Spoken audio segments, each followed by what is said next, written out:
हळदी कुंकू. हळदी कुंकू हा सण सौभाग्याचा, सण नटण्याचा, सण हौशेचा, सण कौतुकाचा. या सणाची सुरुवात संक्रांतीपासून होऊन हा सिलसिला रथसप्तमीपर्यंत चालूच असतो. साडी कोणती नेसायची, वाण काय द्यायचे, रांगोळी कुठली काढायची, घर कसं सजवायचे, एका 3-4 तासाच्या कार्यक्रमाची तयारी एक स्त्री कधीपासूनच करत असते. या दिवसात आवर्जून एकमेकींकडे जाणे होते.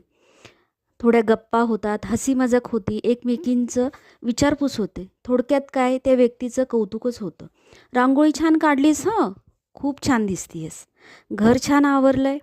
हे वाक्य तर मी म्हणतेच म्हणते, कारण की शास्त्रच असतं ते. एकमेकींकडे गेल्यावर तिथे आधीपासूनच असलेल्या महिला मंडळांच्या ओळखी होतात.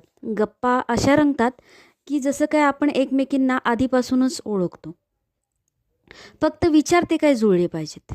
काही ठिकाणी कोजागरीच्या दुधाप्रमाणे दूध दिले गेले. थोडे थोडे म्हणता यानेच माझे पोट भरून गेले. खरं तर या कालावधीत सायंकाळचा वेळ कसा जातो समजतच नाही. प्रत्येकीला त्या रुटीनमध्ये थोडासा वेगळा वेळ घालवला की खूप छान जाते. हा आठवडा कसा संपतो कळतच नाही. उद्या कोणाकडे हळदी कुंकू असेल, कोण आपल्याला आमंत्रण देईल आणि वाणाला काय असेल ही उत्सुकता कायम ठेवून घरी जायला निघाले. सर्वांना जेवायला वाढले आणि असं संपवला आजचा दिवस.